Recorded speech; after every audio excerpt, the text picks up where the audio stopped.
y que Dios les bendiga muchísimo y que ojalá el Señor nos permita escuchar su voz a través de la exposición de su bendita palabra. Vamos a darle continuidad al pasaje que hemos venido, o más bien a la serie que hemos venido estudiando estos últimos domingos, y que tal vez nos lleve uno o dos domingos más, pues probablemente. Una corta serie que hemos estado abordando en el libro de los Proverbios, serie a la que hemos titulado Buenos consejos para tiempos malos. Les reitero, recorriendo el libro de los Proverbios, o al menos alguno de sus primeros capítulos o versículos. Y para hoy quisiera invitarlos que me acompañen en sus Biblias, o en la pantalla los vamos a tener también, el capítulo 3 del libro de los Proverbios, de los versículos 21 al 35. Hoy vamos a cambiar un poco el formato de nuestra enseñanza, de nuestra exposición, porque como ustedes podrán entender, el libro de los Proverbios no es como las epístolas, que se escribió y se siguió el autor de las epístolas. Puede ser Pablo, puede ser las cartas de Juan, pueden ser las cartas de Pedro. Ellos siguieron una secuencia. En el libro de sabiduría, de Proverbios, no vemos una secuencia muy clara, muy bien establecida. Entonces hay que estudiarlo de una manera un poco diferente, como ustedes lo van a notar el día de hoy. Pero igual es la palabra del Señor, y pido a Dios, he pedido mucho durante la semana, que el Señor nos instruya y nos permita entender con claridad su consejo el día de hoy. Como título de nuestra enseñanza tenemos: la sabiduría nos da el bien y nos evita el mal. La sabiduría nos da el bien y nos evita el mal. Acompáñenme entonces, capítulo 3, libro de los Proverbios, versículos del 21 al 35. Y dice la Escritura: Hijo mío, no se aparten estas cosas de tus ojos. Guarda la ley y el consejo, y serán vida a tu alma y gracia a tu cuello. Entonces andarás por tu camino confiadamente, y tu pie no tropezará. Cuando te acuestes, no tendrás temor, sino que te acostarás y tu sueño será grato. No tendrás temor de pavor repentino, ni de la ruina de los impíos cuando viniere, porque Jehová será tu confianza, y Él preservará tu pie de quedar preso. No te niegues a hacer el bien a quien es debido, cuando tuvieres poder para hacerlo. No digas a tu prójimo: anda y vuelve, y mañana te daré, cuando tienes contigo que darte. No intentes mal contra tu prójimo, que habita confiado junto a ti. No tengas pleito con nadie sin razón, si no te han hecho agravio.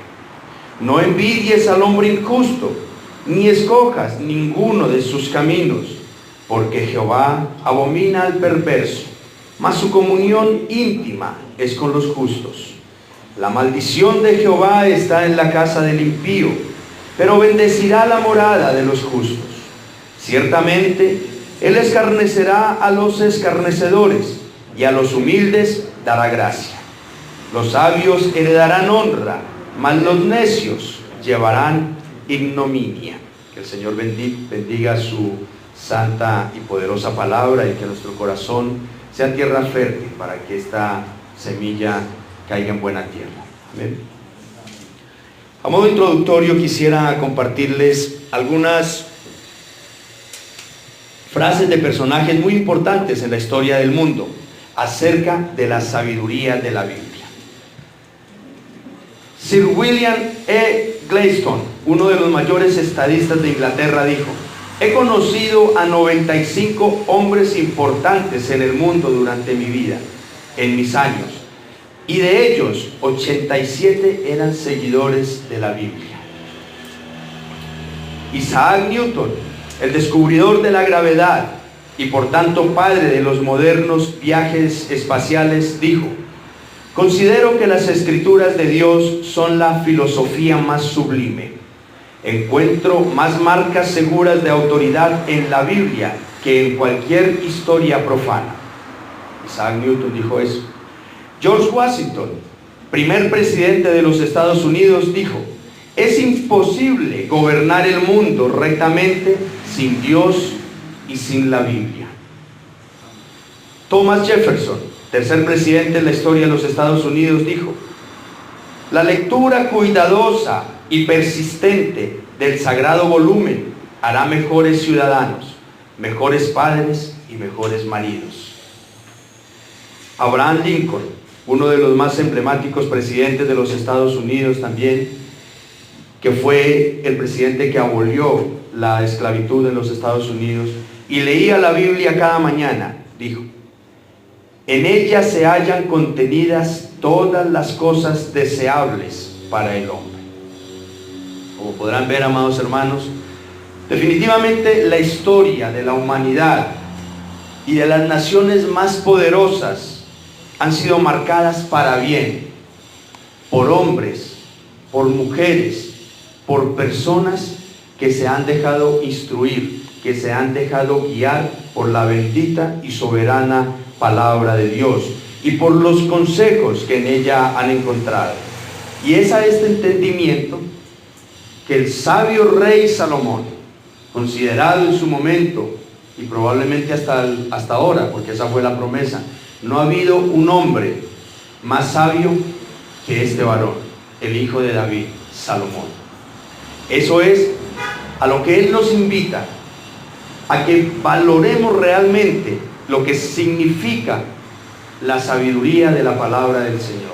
Cómo transforma la vida de una persona, cómo se vuelve en la brújula que marca el norte de una vida que quiere dirigir sus pasos por las sendas del bien, de la verdad y de la justicia. Permítanme contextualizar un poco. En los versículos anteriores de esta porción, o sea, en los primeros 20 versículos de este capítulo 3, Salomón ha venido describiendo las excelencias de la sabiduría. Ha hablado de las tantas bendiciones que ésta trae a los que la buscan y la siguen. Ese es el tema general de este libro de los Proverbios: escuchar los mandatos y los consejos que el Señor nos da por medio de su bendita palabra. Pero no solo escucharlos, sino reconocer y creer en las promesas que el mismo Señor nos ofrece, no solo a la gente de su tiempo, a los oyentes originales, sino a todos y cada uno de nosotros que hoy formamos parte del pueblo de Dios. Pero lo más importante para el proverbista es que sus oyentes, reitero nuevamente, incluidos nosotros, guardemos y atesoremos la sabiduría como algo de valor incalculable. ¿Usted qué es lo que guarda? Si los que tienen caja fuerte, ¿qué es lo que guarda en su caja fuerte? Lo de más valor, lo que quiere que nadie se lo toque, ni se lo mire, ni se lo vaya a llevar, mucho menos. Que de esa manera nosotros guardemos la palabra de Dios. De hecho, los primeros versículos de este capítulo 3, que fue el pasaje que estudiamos el domingo inmediatamente anterior, el rey Salomón enseñaba que uno de los pilares de la sabiduría es confiar y creer, pero no solo en el poder de Dios sobrenatural para hacer milagros y prodigios y señales, sino confiar y creer en los sabios consejos que Él nos da a través de su palabra. No sé si lo recuerden.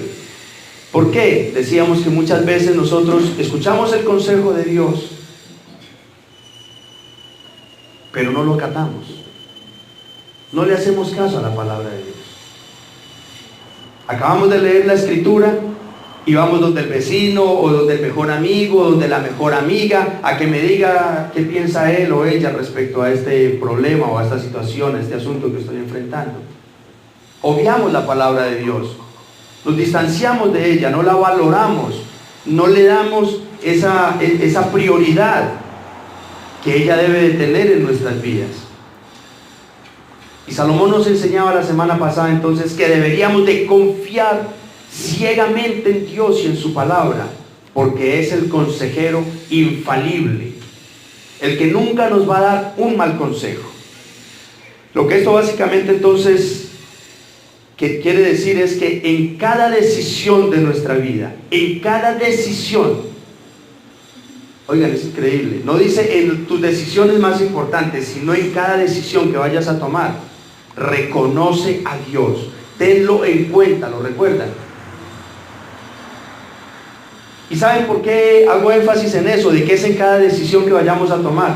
Porque incluso cuando nosotros nos volvemos asiduos lectores de la palabra de Dios, aún para el atuendo de vestir que nos vamos a poner en las mañanas, nos recordamos que dice Dios en su palabra. A vosotras, mujeres, os ruego, vestíos decorosamente.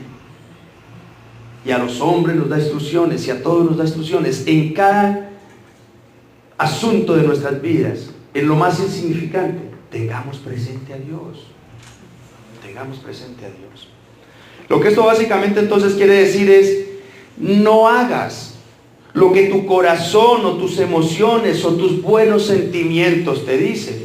Ni confíes en tus propios conceptos ni en tus propios conocimientos para decidir lo que está bien o lo que está mal.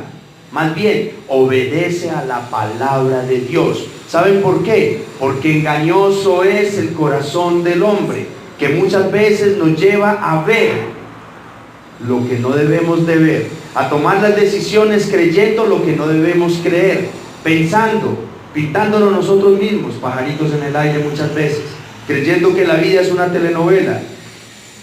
Y la palabra de Dios nos pone los pies sobre la tierra. Hey, reconoce a Dios en todas tus cosas, porque Él te da el consejo que tú realmente necesitas. Algo interesante, en los versículos inmediatamente anteriores, por favor volvámonos en este, son los versículos inmediatamente anteriores a la porción que vamos a estudiar el día de hoy, versículos 19 y 20. Dice Salomón: Jehová con sabiduría fundó la tierra, afirmó los cielos con inteligencia. Con su ciencia los abismos fueron divididos y destilan rocío los cielos. ¿Cómo formó Jehová? ¿Cómo formó el Creador la creación? Con sabiduría y con inteligencia. Lo que Salomón quiere darnos a entender, lo que esto significaría, es que toda la perfección y la grandeza que vemos nosotros en la creación, Dios lo hizo con la misma sabiduría y con la misma inteligencia que Él quiere dirigir tu vida y la mía. ¿Cuántas imperfecciones vemos nosotros en la naturaleza y en el universo entero? ¿Cuántas imperfecciones vemos? Ninguna. Porque Dios lo hizo milimétricamente perfecto. Lo hizo con su sabiduría y su inteligencia.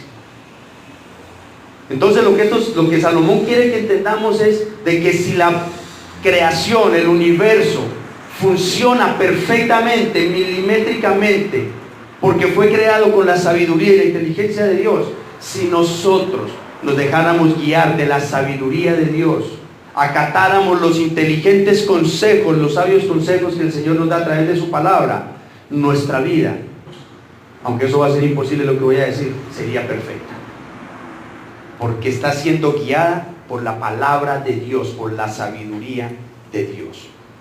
Y por eso entonces, ahora en nuestro pasaje, Salomón nos va a enseñar que el andar por el camino de la sabiduría, al andar por ese camino, el creyente vivirá en paz y seguridad.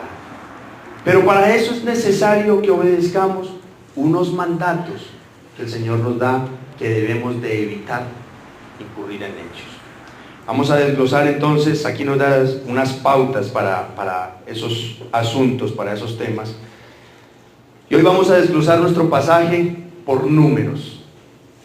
Quiero que veamos en nuestro primer encabezado 5 resultados de vivir sabiamente.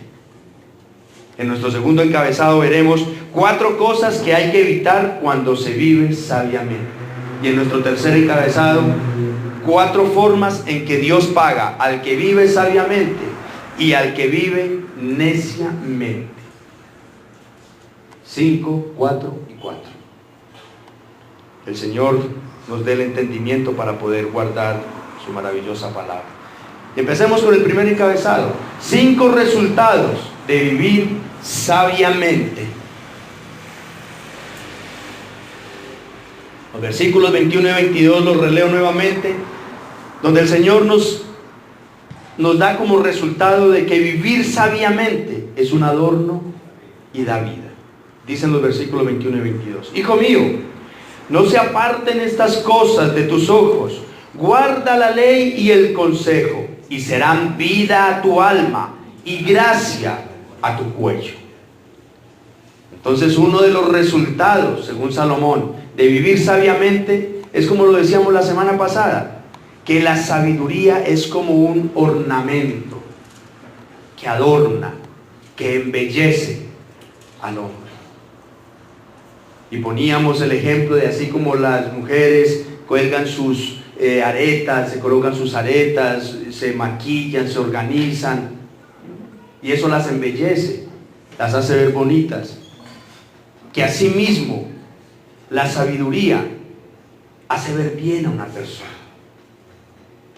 lo hace interesante, y ustedes lo han podido ver en sus entornos.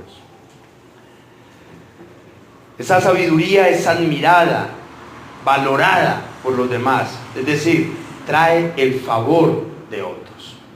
Y de igual forma, la sabiduría enriquece cada aspecto de la vida del hombre que la posee. Haría yo esta pregunta: ¿cuántos creen que si viven sabiamente, como resultado su vida será diferente y enriquecida? ¿Cuántos creen eso? Todos debemos de creer. Es evidente que cuando una persona vive sabiamente, va a evitarse muchos dolores de cabeza. Eso va a enriquecer muchísimo su vida. Mucho es mucho. Le va a dar le va a poner verdadero sentido a su vida. Para poner un solo ejemplo, cuando una persona actúa sabiamente, es buen administrador, buen mayordomo de sus bienes materiales, de su economía, de sus dones espirituales. Entonces, si la persona actúa sabiamente, va a estar un poco lejos de las crisis probablemente, o al menos de algunas de ellas. En segundo lugar, vivir sabiamente brinda seguridad. El versículo 23 dice: entonces andarás por tu camino confiadamente, y tu pie no tropezará. Entonces, otro resultado de vivir sabiamente es que el Señor te guardará de tropiezos. Esto da la idea de que te evitará golpes fuertes. Tropiezos ahí en ese contexto significa eso, golpes fuertes. Entonces, lo que quiere decir es: puedes estar seguro que la vida no te va a golpear con tanta fuerza cuando andas y caminas sabiamente.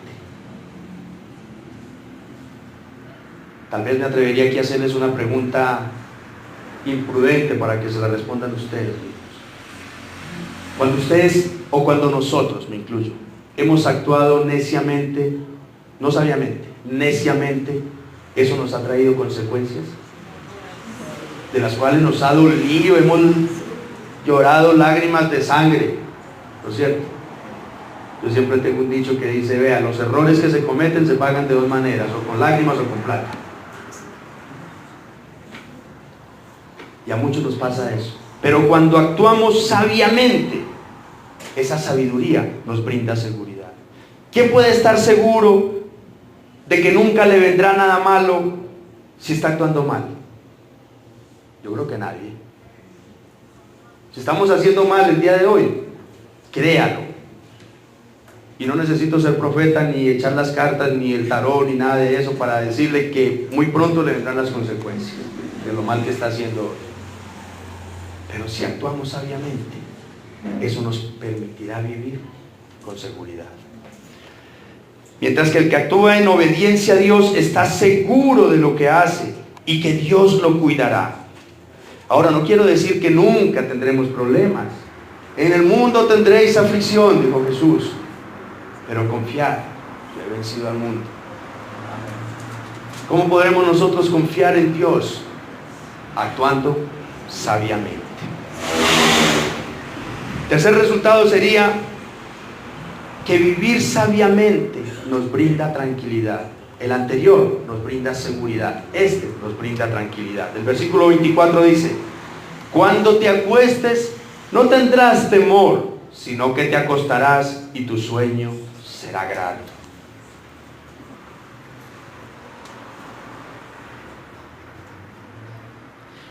Yo creo que nadie aquí, después de haber cometido un robo, o de haber incurrido en adulterio, o de haber indispuesto a otros con chismes, o de haber mentido en el trabajo, o de haber caído en fornicación, después de haber incurrido en alguna de estas cosas, ¿quién puede dormir tranquilo?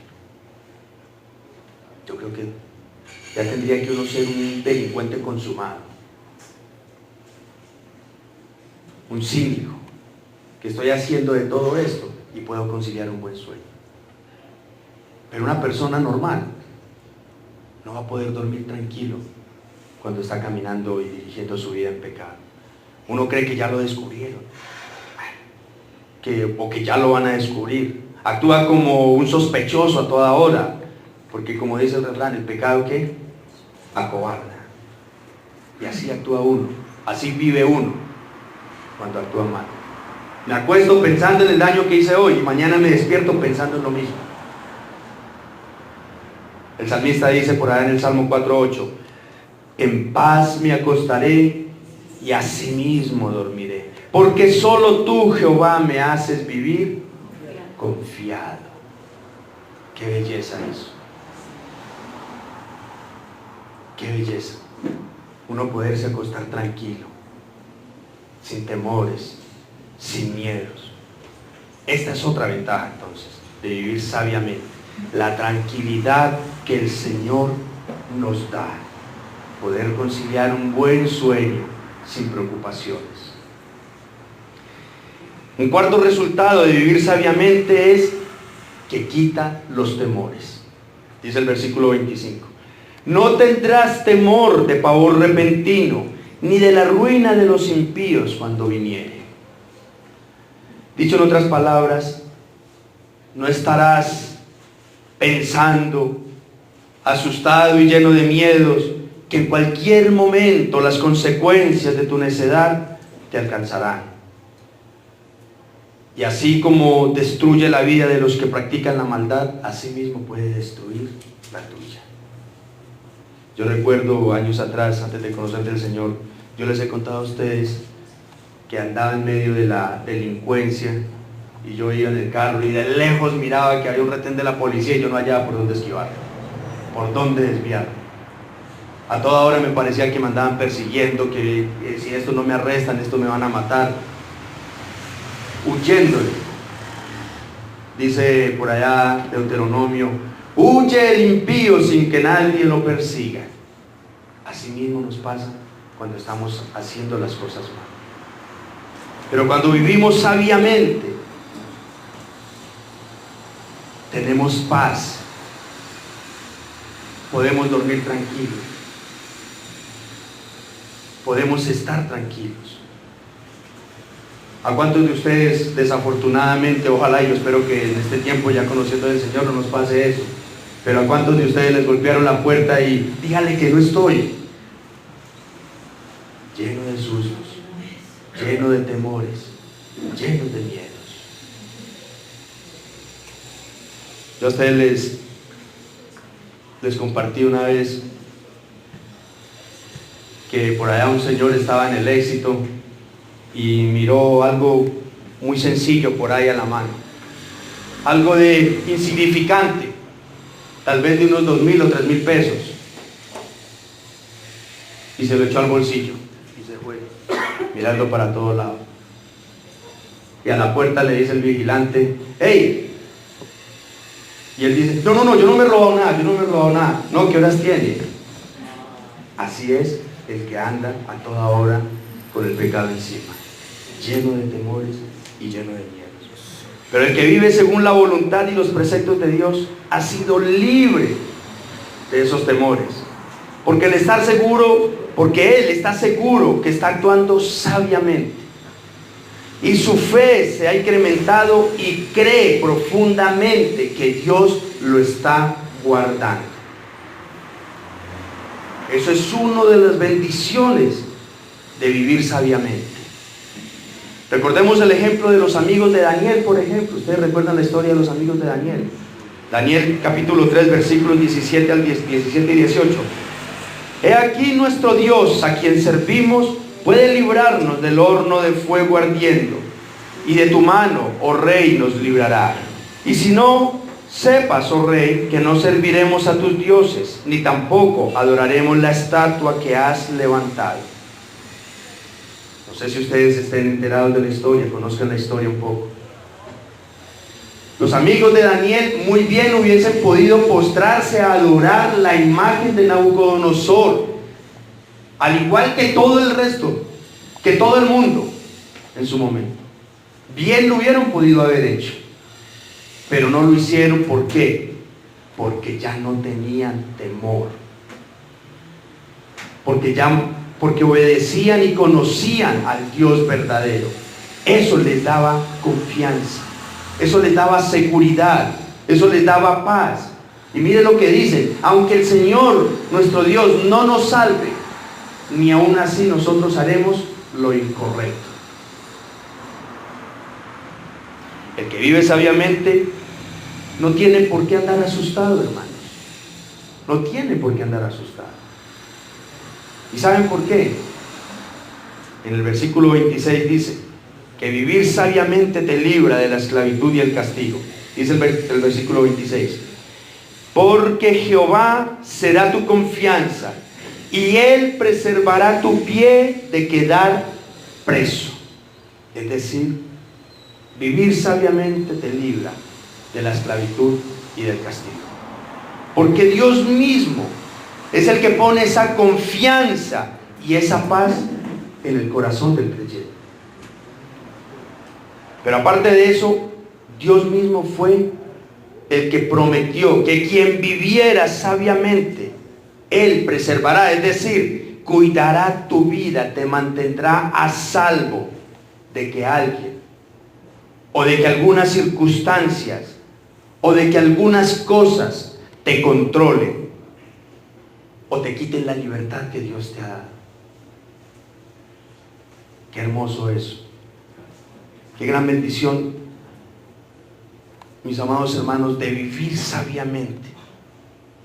No solo que Dios mismo nos guiará para librarnos de una posible prisión física, no solo eso, sino que también, si somos sabios en nuestra conducta, también nos mantendrá libres de toda esclavitud del pecado. Y aquí podemos agregar que si vivimos sabiamente, el Señor nos librará de la esclavitud, de los vicios y de todos los malos hábitos, de las cosas que muchas veces practicamos por nuestra necedad y nuestra insensatez. Cuando yo leía superficialmente este proverbio, este versículo precisamente, porque Jehová será tu confianza y Él preservará tu pie de quedar preso, yo siempre lo relacionaba obviamente con la prisión. Ya tuve una experiencia con eso, entonces yo lo relacionaba con la prisión, que si camino sabiamente el Señor me librará de caer preso nuevamente. Pero viéndolo de manera espiritual, si caminamos sabiamente, vamos a ser libres. ¿Cuántos vicios, cuántos hábitos malos podemos nosotros coger en cualquier momento y hacernos esclavos de eso? ¿Usted cree que una persona que camina sabiamente es esclava de las drogas? ¿Es esclava del licor? ¿Es esclavo de los casinos o cosas de estas? ¿Es esclavo de la fornicación y del sexo? Una persona que camina y que vive sabiamente no es esclavo de eso. Por eso dice, puedes estar tranquilo, porque si vives sabiamente, yo te libraré de que algún día seas presa de las cadenas de ese pecado. Seguramente aquí muchos, casi todos, muy probablemente no han tenido malas experiencias con drogas, no sé si con el licor, pero los que hemos vivido esa mala experiencia, podemos dar testimonio de que fuimos esclavos y presos de esos delitos, de esos pecados, por nuestra propia necedad y nuestra propia insensatez. Ningún sabio se hace presa de eso. Hay personas que desafortunadamente se vuelven esclavos de las mismas deudas por no saber administrar, por no saber ejercer una buena mayordomía. Pero cuando vivimos sabiamente, el Señor nos quiere librar de todas esas ataduras. Es por eso el énfasis, la persistencia. Ustedes de Génesis a Apocalipsis van a leer que Dios es machacándonos a toda hora. Sean sabios, escuchen la palabra. Es mi palabra la que los va a transformar. Pero nosotros hoy, muchas veces, y muchos desafortunadamente, hemos decidido ser más esclavos de otras cosas que esclavos de Cristo Jesús a la luz de su palabra. Nuestro segundo encabezado, veamos 4 cosas que hay que evitar cuando se vive sabiamente.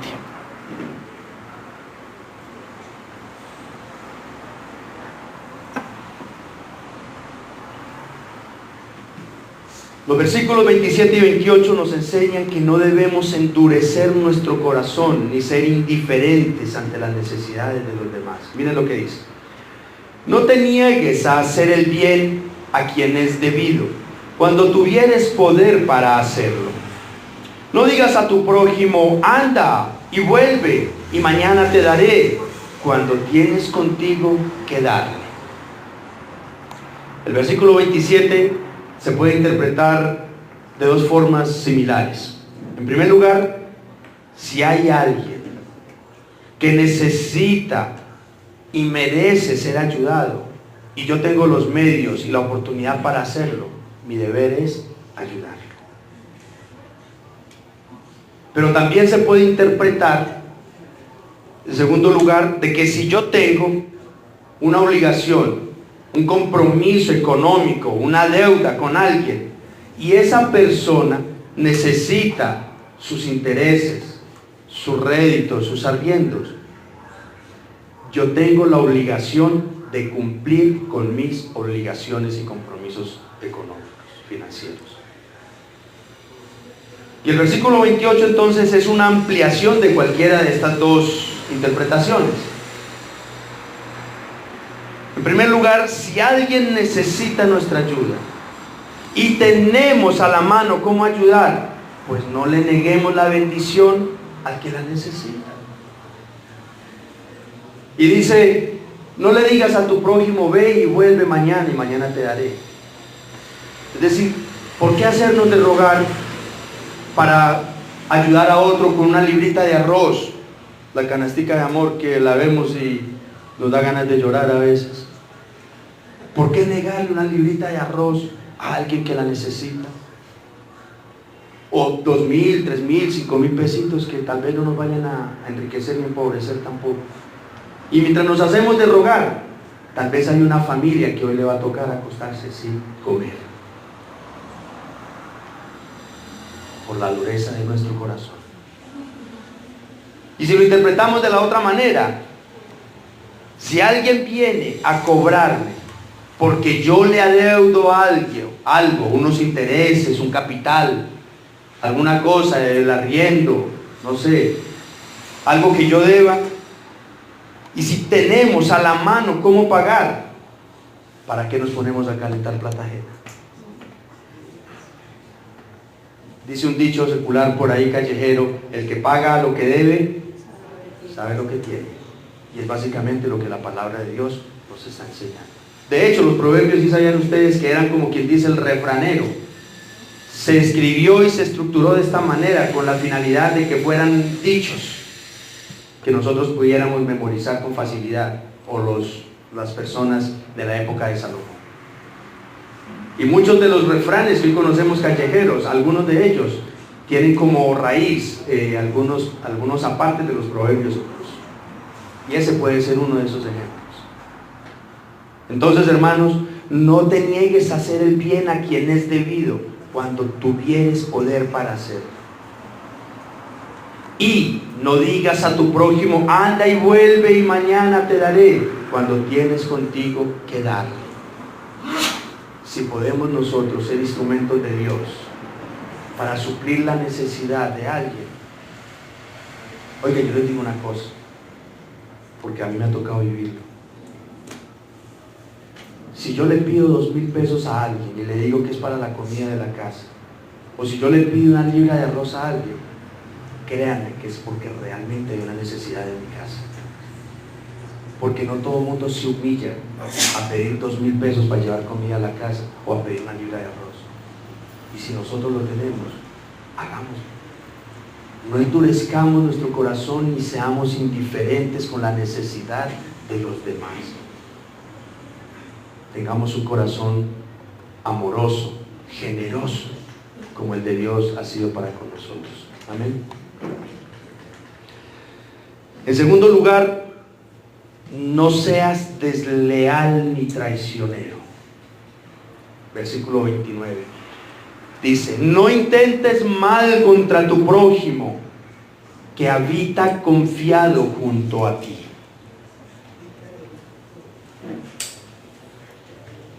¿Quién escribió Proverbios? Salomón. ¿Quién era el padre de Salomón? David. Muchas de los escritos de los Proverbios de Salomón, nosotros los podemos correlacionar de alguna forma con las experiencias y vivencias que Salomón vio en su propia casa, o que él conoció de sus padres, del rey David. ¿Y qué fue lo que hizo David? Salomón todavía no había nacido, obviamente, pero muy seguramente, si era una de las historias, de las tantas historias del rey David, que tal vez Salomón logró escuchar, que le quitó la esposa a su mejor soldado y de ñapa lo mandó a matar. No intentes mal contra tu prójimo, que habita confiado junto a ti. Una persona que vive sabiamente nunca pensará, ni tan siquiera, en la deslealtad, ni mucho menos en traicionar a nadie. Es sincero, es transparente. La idea que Salomón da es que este pecado es premeditado, es estudiado previamente para hacerle daño a alguien que vive o que permanece cerca de mí y se siente seguro y confiado conmigo. ¡Qué tristeza!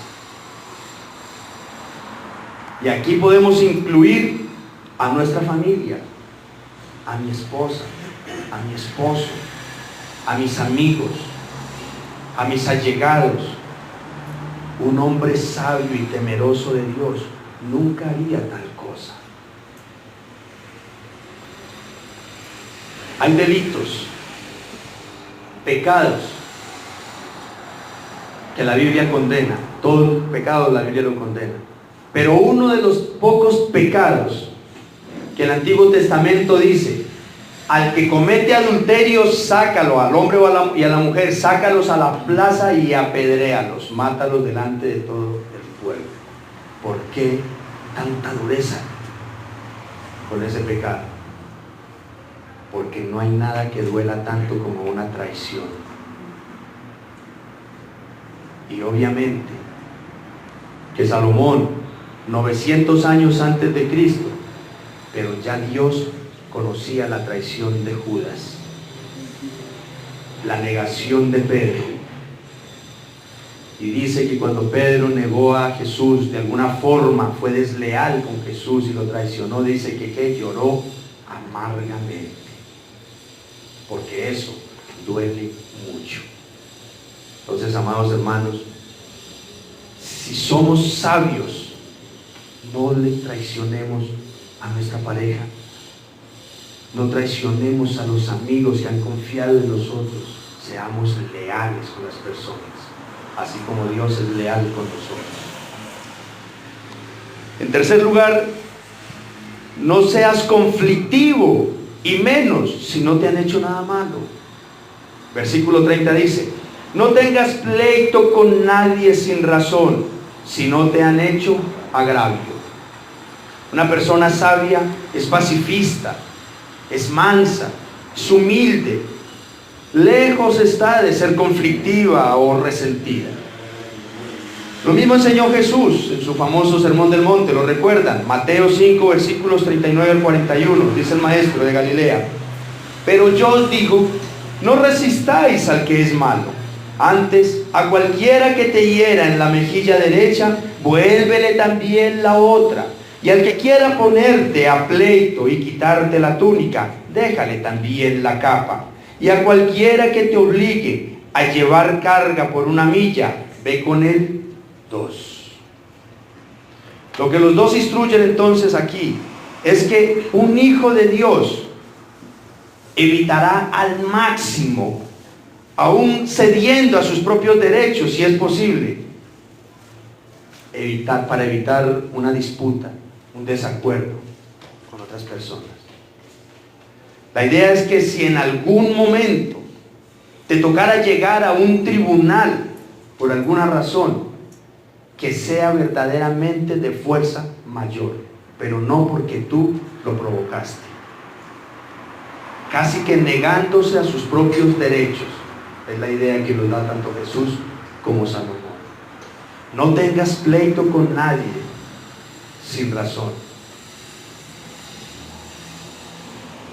En otras palabras, lo que nos enseña entonces es que un hombre sabio es tolerante y muy paciente, para nada conflictivo. Más bien, siempre debe estar dispuesto a disculpar, dando el beneficio de la duda a la otra persona que de alguna manera nos ha incomodado, o no malinterpretando siempre mal, de la peor manera. Nosotros desafortunadamente, a muchos nos pasa que somos, un volador para sacar deducciones de las demás personas. Y rapidito estamos maquinando lo peor de los demás. Y eso nos lleva a tener conflictos, a entrar en desacuerdos con la gente. Y lo que la palabra nos manda, Jesús tanto como Salomón, no. Actuemos con sabiduría, con mansedumbre, con humildad, con paciencia.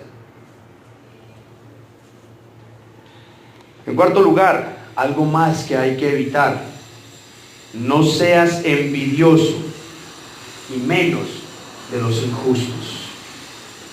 El versículo 31 nos dice: no envidies al hombre injusto, ni escojas ninguno de sus caminos. ¿Qué es la envidia?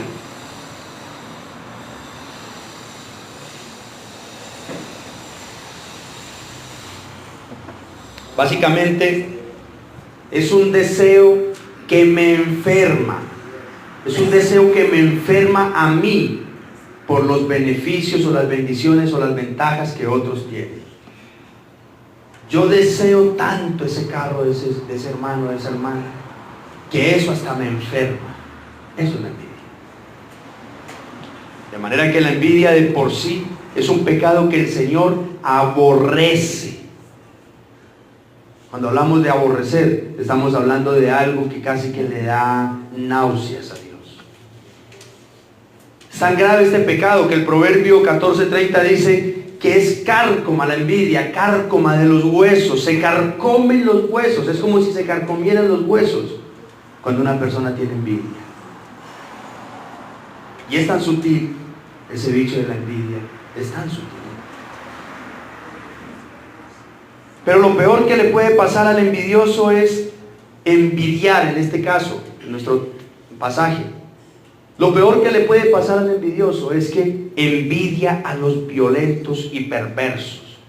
Y peor aún, que impulsado por esa envidia, llega a tomar la mala decisión de seguir esa misma conducta o ese mismo estilo de vida del pecador. Eso es lo peor. Una muchachita fácilmente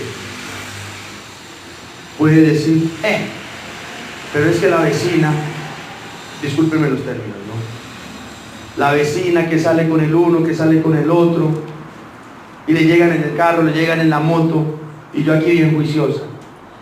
Y empieza ese bichito a carcomerle, y empieza a caminarle, y empieza a caminarle. Cuando menos pensamos, también están las mismas. El joven ve al bandido del barrio en la esquina con la moto, que las muchachas están alrededor, en su carro,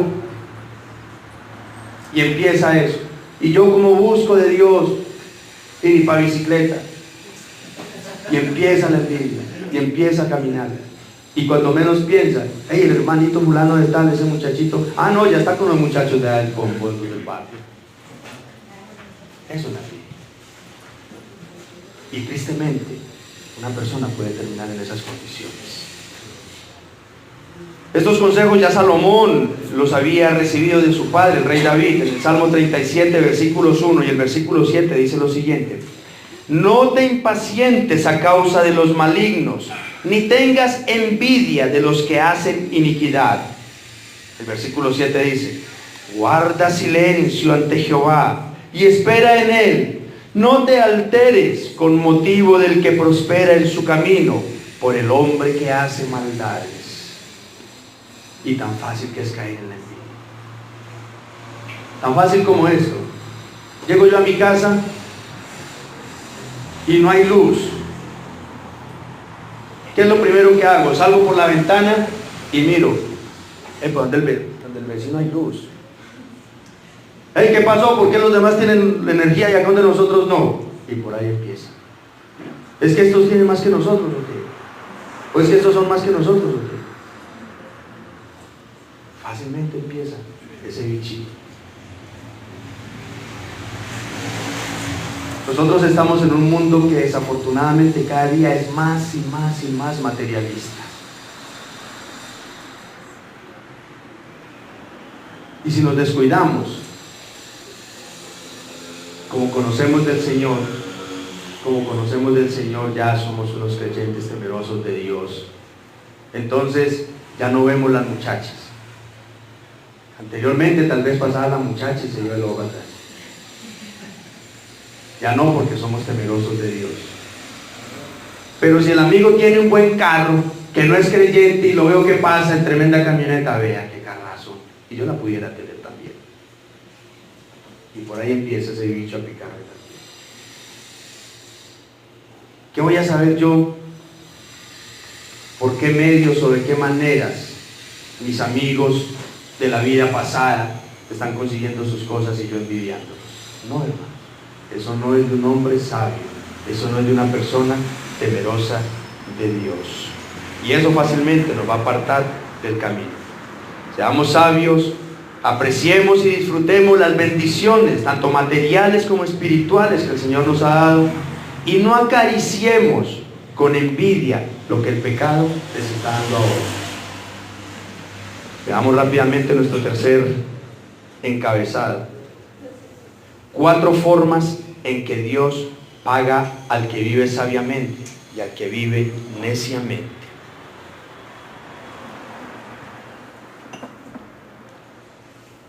Me van a disculpar, ustedes saben que yo aquí mantengo una lucha en este púlpito contra el reloj, con ese reloj de ahí. Veamos primeramente, en primer lugar, la paga del necio. Estos versículos que nos restan son versículos que se llaman técnicamente antitéticos, es decir, en la primera parte del versículo nos habla algo positivo y en la segunda algo negativo. En la primera algo positivo y en la segunda algo negativo. Yo los subdividí para que logremos captar un poco mejor la idea.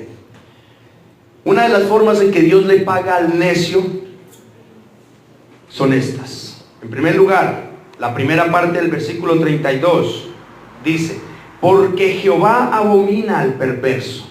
¿Esto qué es? El desprecio de Dios. Es muy triste ser despreciado por la gente. Quisiéramos contar con alguien o acercarnos a alguien y ese alguien nos hace el quite. ¿Cómo se sentiría? Es triste eso. Así es como describe Salomón la actitud de Dios hacia los perversos. Cuando quieran buscarme, los despreciaré. Otra forma de pagar Dios a los necios: la maldición de Dios para su casa. La primera parte del versículo 33 dice: la maldición de Jehová está en la casa del impío. Es decir, no solo la persona mala está bajo la maldición de Dios, sino que si su familia se ha dejado influenciar de esa misma maldad del necio, su casa entera, su familia entera, ese contexto, va a estar bajo esa maldición. Ahora, yo no quiero que esto suene pues a terrorismo cristiano, ¿no es cierto? No quiero meterles el terrorismo cristiano, pero tal vez esta sea parte de la respuesta a algo que muchas veces ronda en nuestra cabeza. ¿Por qué a veces pareciera que la desgracia se ensaña con ciertas familias, que desde los abuelos, los padres, los hijos y los nietos, de mal en peor? Dijo alguien por allá, pero una racha, como que hubiera matado a un cura y tuviera otro amarrado. De mal en peor, todo, de mal en peor. Son familias donde no faltan los conflictos entre ellos. Y obviamente el dolor, la desunión y todo lo que esto conlleva. Esa es una de las formas de Dios pagarle a los necios. Otra, la burla de Dios. Dice la primera parte del versículo 34. Ciertamente le escarnecerá a los escarnecedores. ¿Qué es escarnecer? Escarnecer es reírme con maldad casi, como burlarme de alguien. Eso es escarnecer. Muchas personas necias desprecian a Dios, se burlan de Dios, se burlan de los siervos de Dios, se mofan de la palabra de Dios. Y el Señor dice: llegará el día de su desgracia, y cuando vengan a mí, yo me burlaré de ellos también. Qué difícil esto. Otra forma de pagar al necio es la deshonra de Dios. La segunda parte, en este caso, la segunda parte del versículo 35 dice: mas los necios llevarán ignominia. Para la audiencia original de Salomón, entender en qué consistía la paga de Dios era muy importante. Y en este caso resultaba casi que aterrador, porque lo que Salomón está describiendo aquí no es nada más que las manifestaciones de la ira de Dios. El destino de estas personas será similar al de aquellas en las que Jesús, por allá en Mateo 7:23, dice: y entonces les declararé, nunca os conocí, apartados de mí, hacedores de maldad. Estar bajo el desprecio, bajo la maldición, bajo la burla y bajo la deshonra de Dios, hermanos, es lo peor que le puede pasar al ser humano.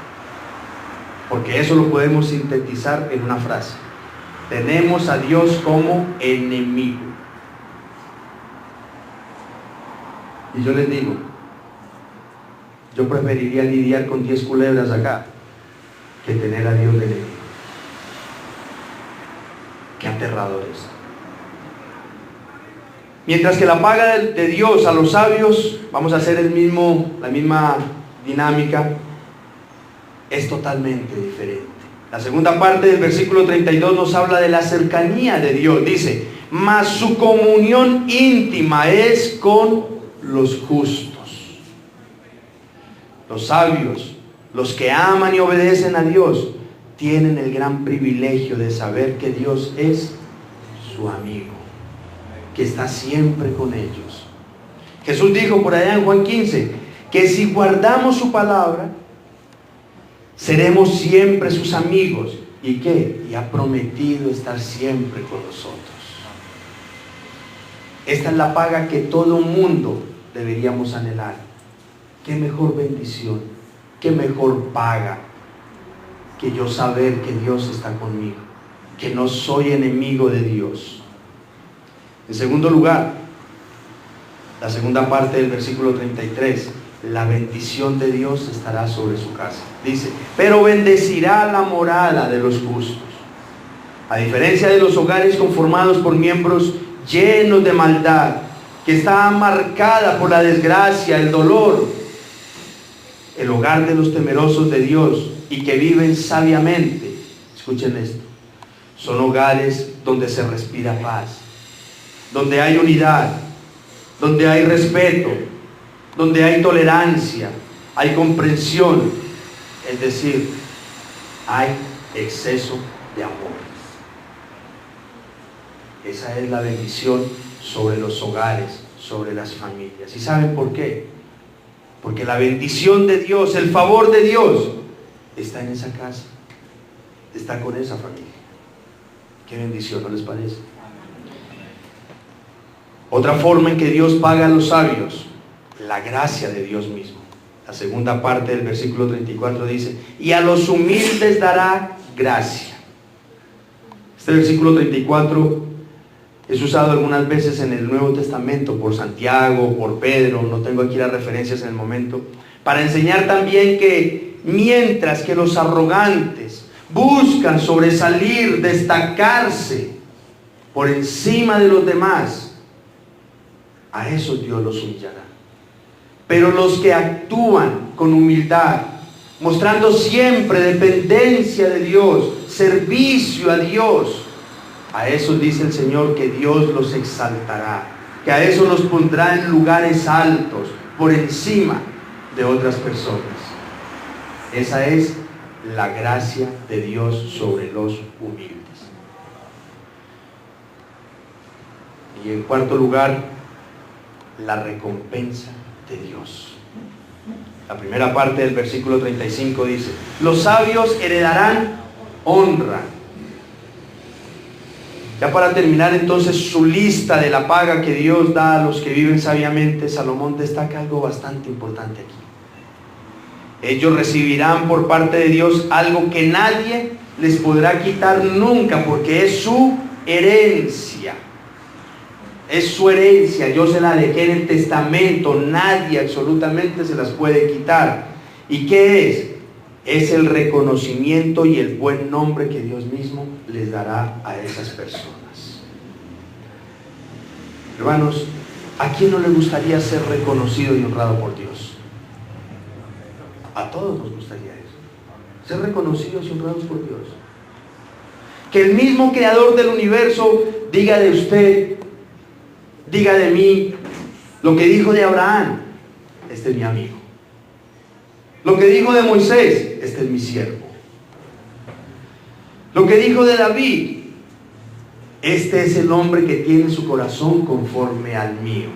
Lo que dijo de Job, en la tierra no hay un justo como este hombre. O lo que dijo de Jesús, en él tengo complacencia. ¿A quién no le gustaría que Dios se refiera a usted en esos términos? Todos deberíamos de anhelar y todos deberíamos de buscar. ¿Qué estamos haciendo nosotros al respecto para llegar a ocupar ese lugar en el corazón de Dios?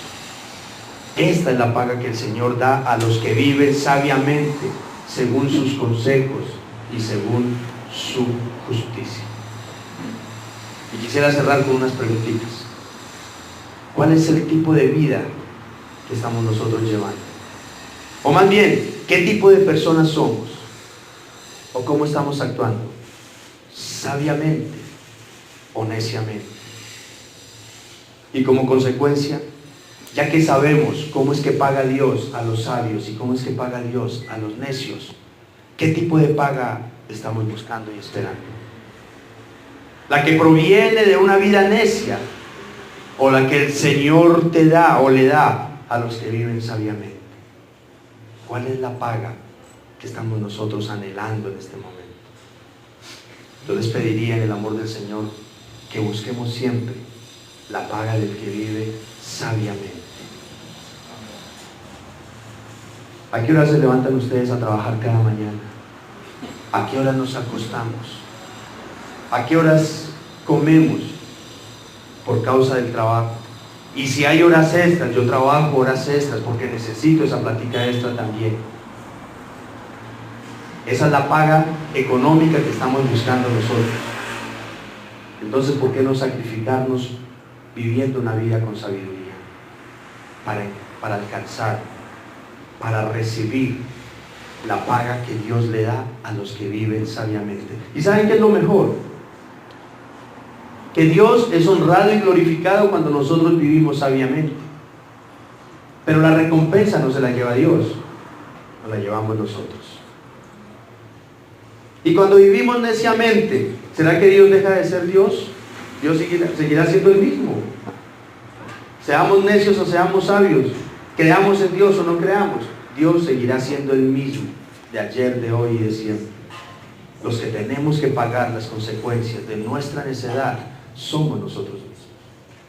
Yo conozco gente, tal vez ustedes alguna vez lo habrán hecho, veo en la farmacia gente, pasticas, algunas en las tiendas naturistas, medicinas para poder conciliar el sueño, porque las deudas no me dejan tranquilo, porque es que tengo unos problemas que me dan insomnio, porque es que me siento depresivo, porque es que me siento solo, porque es que me da miedo.